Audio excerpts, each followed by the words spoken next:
What up, what up, what up? It's your boy D back at you with another video. So today we are going over Bad Blood. WWE is putting on their big pay-per-view this weekend, Bad Blood. This is the first Bad Blood in a very long time. This also marks the 30th anniversary of The Undertaker versus Shawn Michaels in a Hell in a Cell match. What a hell of a match. Undertaker beat the dog shit out of Shawn Michaels in that match. And if you ever remember, it is the debut of the emphatic Kane. Kane's debut is one of the best debuts ever in the history of professional wrestling. Hands down, one of the greatest debuts we have ever seen. So, we are going to get into this card and what I'm expecting on this card and who I think should win. So, without further ado, let's get to it. So, the first matchup we have is for the WWE Women's Championship. We have Bayley versus Nia Jax. We can go a lot of places with this. This match is interesting to me. In the fact of, is Bayley going to beat Nia Jax? No. And if you're being honest, you can kind of make the argument that Bayley is the Mrs. Reliable, but Bayley is kind of boring. Like, and I don't mean that in a disrespectful way. Like, I am not trying to be rude. Like, for me personally, I feel like ever since she wasn't like, she lost the hugger gimmick, she's been a better heel to me than a face. Because it's like, as a heel, Bayley's kind of annoying, and it works. But as a face, but her matches are incredible. One of the best women wrestlers in the business, period. As a wrestler, Bayley is fantastic, calling spots, and the way her matches are structured, her versus Nia Jax at SummerSlam was a banger. And that don't mean I expect anything different from this match at Bad Blood. I think she's a great wrestler. But when you speak on character-wise, Bayley just doesn't do it for me personally. I'm just like, okay. This, where you have Nia to where I think Nia Jax is doing the best work of her career right now. It's not even close. I do think Nia Jax is going to win this match. But if you saw SmackDown and you saw Nia Jax put her hands on my woman, Nia Jax put her hands on Miss Tiffy Time, one of my favorites. She put her hands on her. We didn't like that. Felt some type of way about that. Could this be the time?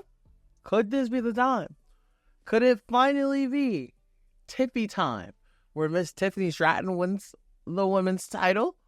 Oh boy, I would be hype if Tiffany Stratton won. But I don't think it's time yet. But I do think we're getting close. If you ask me, I think Tiffany Stratton will cash in maybe at Survivor Series. If not Survivor Series, I can see it Royal Rumble. I can see it at the Rumble. But just know that it's coming, and oh boy, am I hype and ecstatic, and I cannot wait to see what they have in store for us. I have Nia Jax retaining her women's title. The next matchup we have is Finn Balor versus Damian Priest.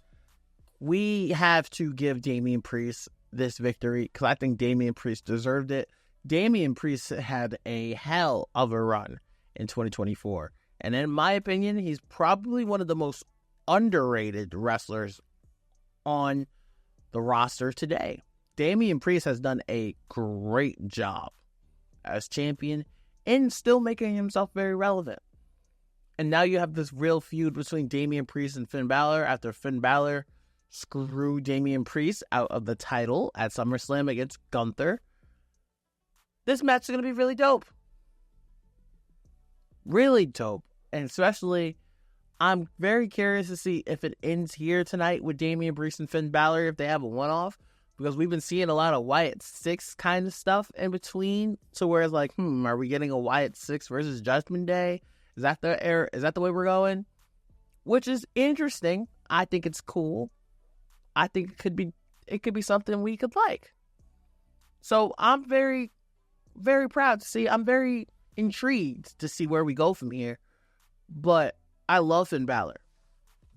Finn Balor also is a tag team champion. Now, some people are going to ask why he's tag team champion. They've had the title for a while now. They haven't really defended it. Basically because there is nobody really who's capable enough in the tag team division yet to take those titles from them.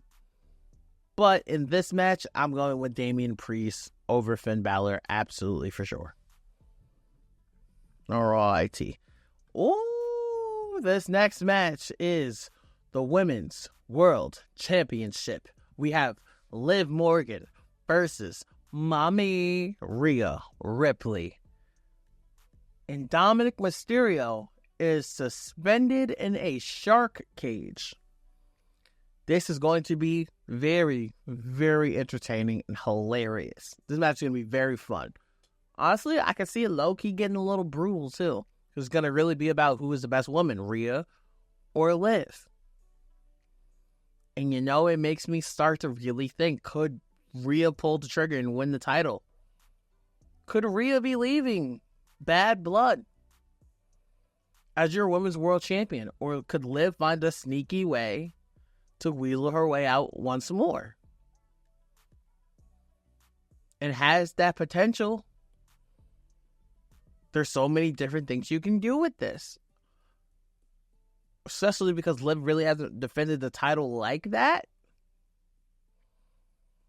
But Liv definitely did her job as champion. She's hotter than ever. On the roster, of course. I'm going to go with Rhea Ripley.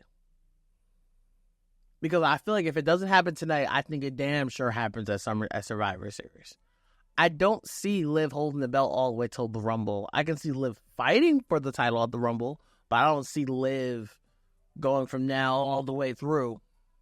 You know what I'm saying? I'm going to go Rhea wins the world title here. And I think it'd be very cool if it's not tonight, if it's not Saturday, but it's at Survivor Series. Imagine how cool it would be if Rhea wins. Say you do Rhea versus Liv next month, and then Rhea wins again, and then you hear that oh, and Becky returns. The crowd is going to go fucking stupid. That would be a crazy one, because no matter how you slice it, how you call it, between Liv Morgan and Rhea Ripley, Becky has to fight them both eventually again. I just think they have a really great problem with those three on the roster right now. And I just think I'm going to go with Rhea for this one. I'm going to side with Rhea. Oof. Okay, so we got Roman Reigns and Cody Rhodes versus the Bloodline, Solo Sikoa and Jacob Fatu. This match is very interesting to me. This match to me can go so many different ways, and I am absolutely ecstatic to see where they can go with this.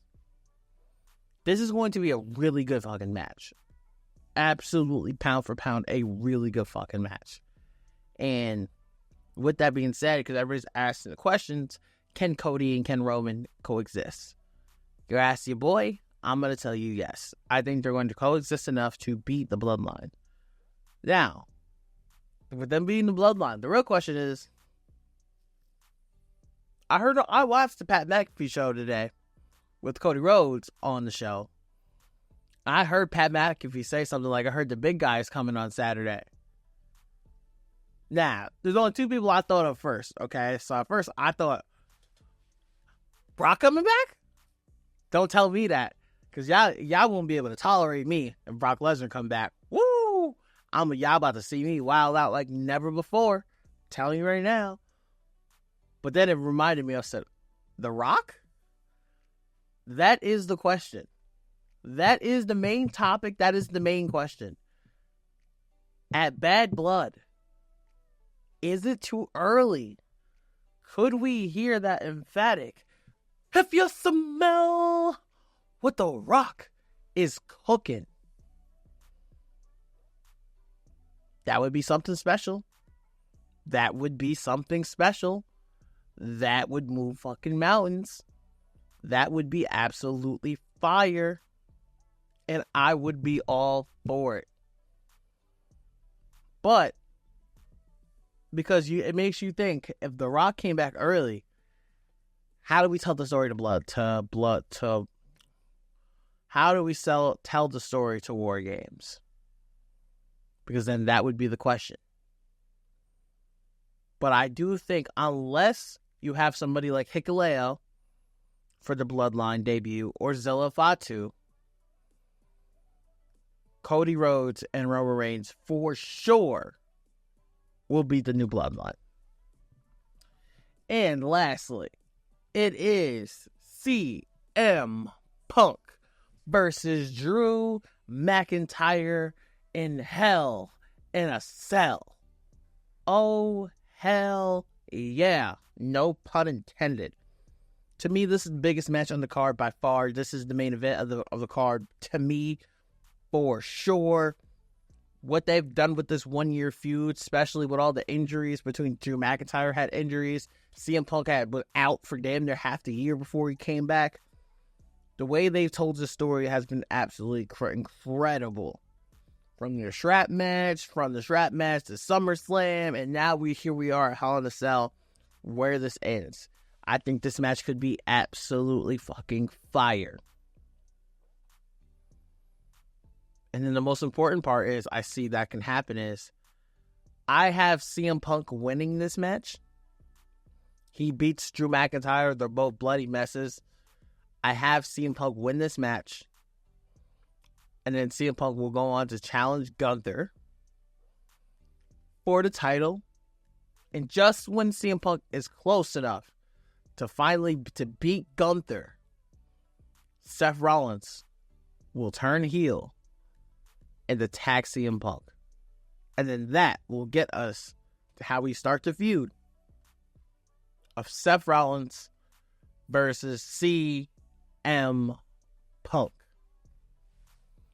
And that is how I'm calling it. Let me know how you guys are calling it. Please like, comment, and subscribe, because you know your boy Duck no smoke. It has been your boy D. I love y'all. I appreciate y'all. Forever gang. And until forever finds you.